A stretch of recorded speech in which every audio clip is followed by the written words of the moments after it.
I'm Dr Lydia Tong. I'm the zoo's pathologist, which is a bit like being the zoo's coroner. So my job is day-to-day working out why animals in our care may have died, and also diagnosing some of their diseases. And that can of course be our zoo population animals, but also such a large number of animals come here for wildlife rehab, so we all want to investigate all of those animals' diseases as well. And I came to be here through my background as a veterinarian by training, and after doing my veterinary degree I then specialised in pathology, and from there a little bit further into wildlife and forensic pathology, which is a perfect fit for what we need here at the zoo when we're trying to establish the cause of death, and also now looking at areas of research around wildlife forensics. I'm Dr Phoebe Meagher, and I'm the Research and Pathology Coordinator here at Taronga Wildlife Hospital at Taronga Zoo. So my daily job involves helping Lydia sort out all these research samples, either to external researchers or here internally. I came here from a conservation science background, but I have this newfound passion for forensic science and how it can be used to help conservation science. I think I've always loved animals. I was lucky enough to spend lots of my childhood holidays at the beach and in the water and out in nature, probably influenced by my grandmother who loves the wild and always took us camping. And I think I just followed that passion for animals and nature, and that's really worked out nicely now with this new forensic techniques and this new field of science, which is wildlife forensics, using the two together to really help save some species. Yeah, so I really remember being strongly influenced by actually a trio of amazing women scientists who were trailblazers of their time, and those are Jane Goodall, Diane Fossey and Veruta Galdikas, who each focused on one great ape species and actually taught the world so much about what it is, how we understand our closest relatives today. And I just remember being fascinated by, I think, the science they were doing. Not only was it scientific and gaining evidence about, for example, showing that it's not just humans that can use tools in the wild. That was a major discovery of Jane Goodall. But also showing science in those areas that I really love, which is kind of the adventure of the science and the pushing boundaries that haven't been pushed before. And them obviously being women was important too, because they're great role models. Our project, in a nutshell, is trying to trace the origins of illegally traded wildlife. So one of the biggest issues in illegal wildlife trade is that they don't know where the animals have been taken from, and whether they've been poached from the wild or whether they have been bred legally in captivity. So our project uses scales and feathers, scutes of turtle carapace, to help us work out through their diet where these animals have come from. So this is one of the greatest conservation challenges on the globe now. We've all known for a very long time that habitat destruction is crucial in conserving species, and wildlife trade, illegal wildlife trade has always been going on, but there's been, very sadly, this explosion in illegal trade in particularly the last 10 years. For example, rhino poaching has increased by about 10,000%. There's just been out of control. And so as a conservation organisation, as scientists that work within a conservation organisation, we have recognised that we can't just be working on issues of animal health or habitat protection. We do all those things, they're crucial, but we need to use our unique access to these animals, to animal samples, particularly in pathology. We have this unreal access. I think we have something like 1,200 animals come into this room every year from all sorts of backgrounds where we know they've come from. So we kind of felt obliged, really, as conservation scientists to use that advantage to start to fight back. And one of the reasons that I speculate that wildlife trade has become so out of control is because wildlife forensics is it's a baby field, And that means that it's exciting as a science, but unfortunately it means that as yet a lot of these criminals have been able to get away with what they're doing, because you can't convict anyone of a murder without scientific evidence. Well, you can't prove if an animal or an animal part arrives on the other side of the globe. If you can't prove where that's come from, then you can't convict a criminal. So that's kind of why really we've done it, is the kind of, we think of ourselves as the nerds fighting back. I suppose with all science, you start with a problem. So our problem was, how do we trace the origins of this illegally traded wildlife? So the first step in scientific method, I suppose, is to look at the literature, see what else is already out there. How are other people tracing origins of animals? Not particularly in this field, but in other fields. And what we found was you can trace origins using things like stable isotope analysis and elemental analysis, and they've done this to trace migrating birds. So from this, we then thought, well, can we use a similar type of technology or method? Can we expand on it, and can we use it in illegal wildlife trade? So that was our question, is can we use and can we develop these methods to fight illegal wildlife trade? So the hypothesis would be, can elemental signatures significantly differentiate between animals depending on where they're from? And our null hypothesis would be that these don't significantly differ. Working in a team as a scientist is not only the most fun way to do it and the only reasonable way you can achieve big goals, but also it's entirely essential for, I believe, for any any scientific project, but particularly where you're pushing out the boundaries of scientific fields, I guess, in the way that this project does, being kind of this conservation forensics or wildlife forensics. We're developing completely new kind of concepts, I guess, of tackling these problems. So without working within a big team, there is just no way that we would ever have got to where we are. Even for Phoebe and I, we both have very different scientific backgrounds in many ways. And we need each other for what we do. But our team includes a bird ecologist, a wildlife nutritionist, people who specialise in nuclear methods and biochemistry. We need people who can do huge biostatistical work. We need experts in the wildlife trade, and that's only the beginning, really. And what you need to, or what we do, and what all scientists need to realise is that as much as we like to, I want to go and discover something, you can't do it on your own, and actually it's the diversity of the expertise that actually brings such a strength to the project, because we just end up bouncing ideas off each other, and no one holds all of that expertise in their head, and so sharing it is a much better way, much more fun. So we did conduct a pilot study. Pilot studies are really important to make sure that your hypothesis is correct, to also sometimes be able to prove your method to funding bodies, so to be able to get further funding to then answer a bigger question.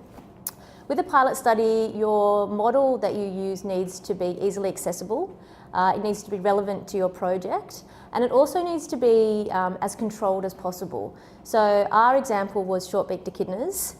We knew that we had a managed population here at the zoo, and we also knew that we could have access to wild echidnas through the post-mortem room. And we also could control the captive population or the zoo-managed population because we knew what they were being fed. We also had quite a large sample size, an adequate sample size of about 24. So we were able to then compare quills of our zoo population and quills of the wild population. We did face limitations, and you always face limitations when you're embarking on a new project. I think our biggest limitation with the pilot study was defining captivity. There were a few of our animals that had come to us injured, that were rescue rehab echidnas, and so the varying amount of time they have been in captivity for varied. So when is the amount of time and length of time an echidna's been in the zoo that you can classify it as a captive animal? And this was further compounded by we didn't know the growth rate of quills. So does a captive echidna still have the quill of a wild animal if it's been originally rescued from the wild? So these are questions that we're working on, and they always become separate little side project, and with science you answer one big question and you end up having to answer 50 on the side before you can get there, but it's all part of the fun. Yeah, and I think on that too, where especially if you work in say veterinary science as opposed to human medicine and wildlife even more so, is that there is, if you think about, well, there's 400,000 odd species on Earth, say, and animal species, and only a certain number of scientists working on those species. And if you think of all of the scientists that have been working on the human species for such a long time, it means that we've got these enormous gaps in what we know. Simple things like how long does a echidna quill take to grow? And they're challenges, but yeah, you just kind of learn to get around those, and with science it's often about acknowledging those things that you can't control in the way that you describe your work. What is so exciting about wildlife science is exactly that. It's that there are so many avenues that are unexplored. There's frontiers, it's like the Wild West of science, really, that we are so fortunate in our jobs, but it will be weekly, if not daily, that we come across a disease in an animal that's not been seen in that species before or been documented, and so that's what's sort of one of the things that's so exciting about our work. Data processing and management is one of those big things you've got to get right when you're doing research, and can be a challenge because it doesn't come naturally to everyone. It doesn't come naturally to me. I'm a bit chaotic, so but I've learned from experience that from the very beginning you have to be very stringent with yourself and how you manage that data, and even in simple ways, like a lot of research that might mean having a well-organised Excel spreadsheet where you make sure you keep track of everything that you have. For our projects, and Phoebe does so much of this, it's also managing your samples and where they've come from. You could ruin a whole project by not having good documentation and labelling and that sort of thing of your samples that can be so precious. So there's kind of that aspect. And then data processing, I guess, where you're trying to turn that data into information, into your results.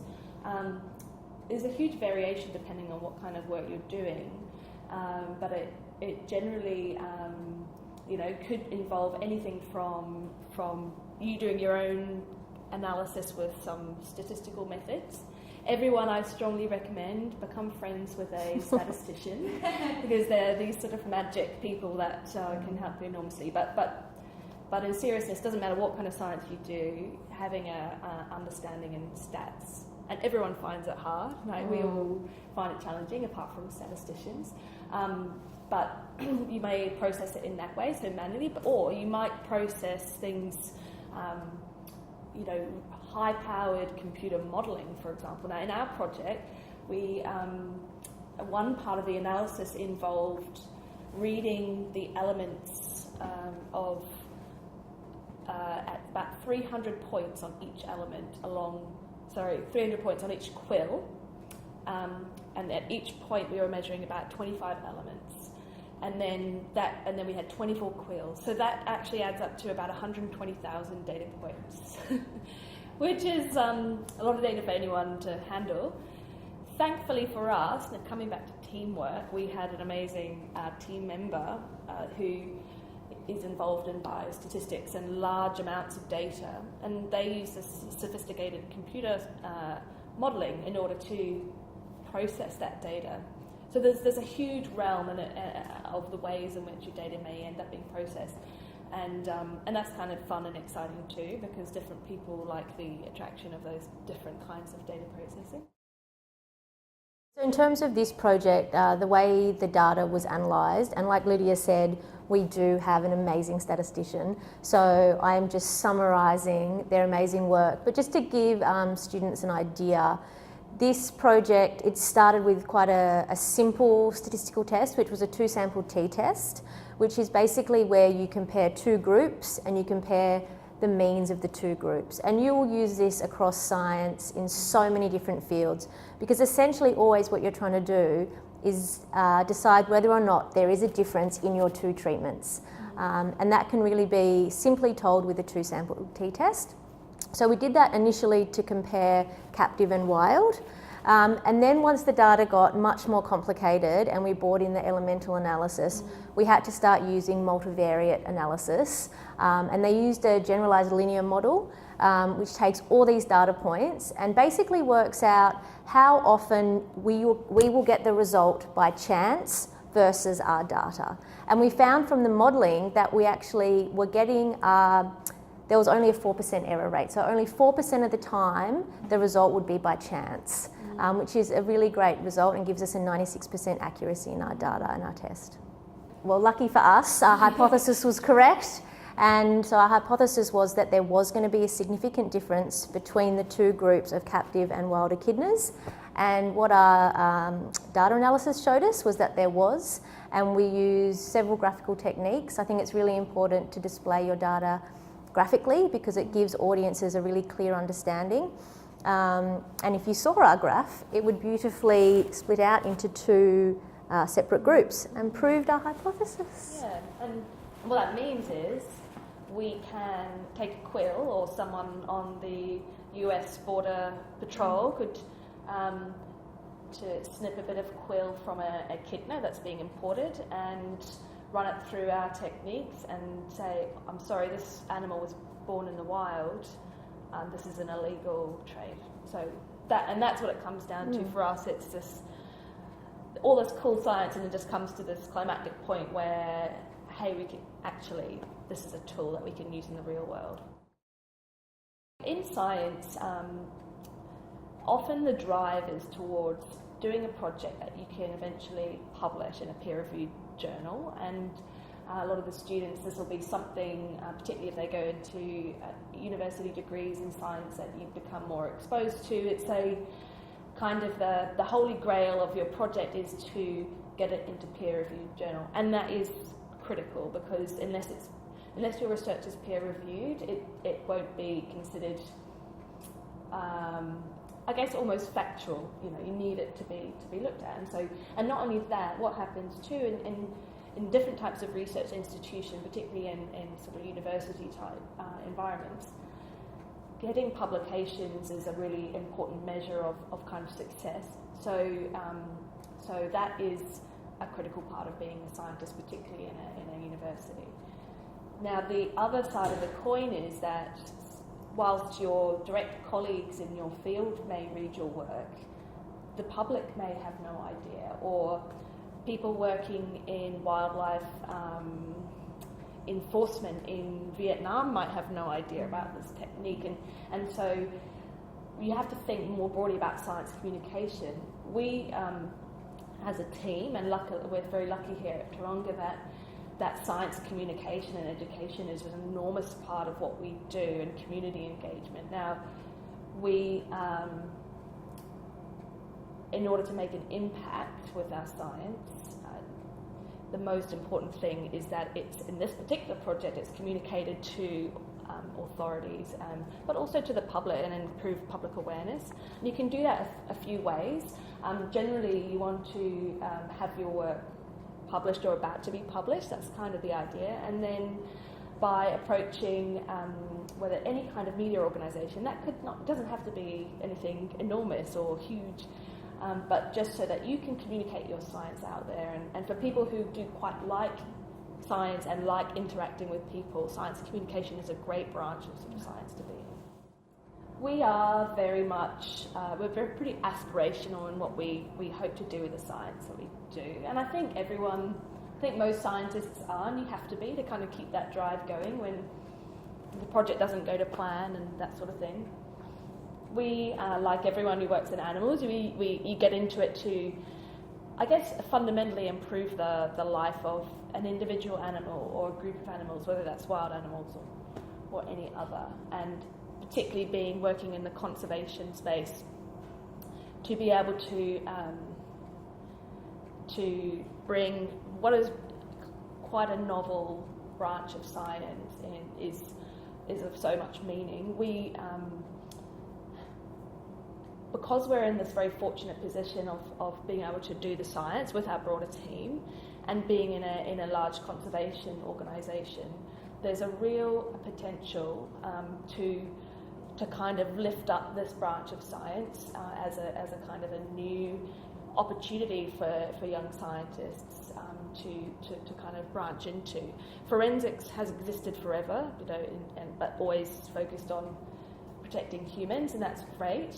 But I'm really pushing for, and this research really pushes for, hey, we've got all these laws out there around the world about not committing crimes that either negatively impact animals, harm them, or involve animals. We don't have the science to actually defend those laws. So yeah, if we were to be at our most ambitious, we would say that, like, wouldn't it be great if we promote this part of science as kind of a new kind of area of conservation science, and also emphasise the role that we think zoos and conservation societies should play in tackling illegal trade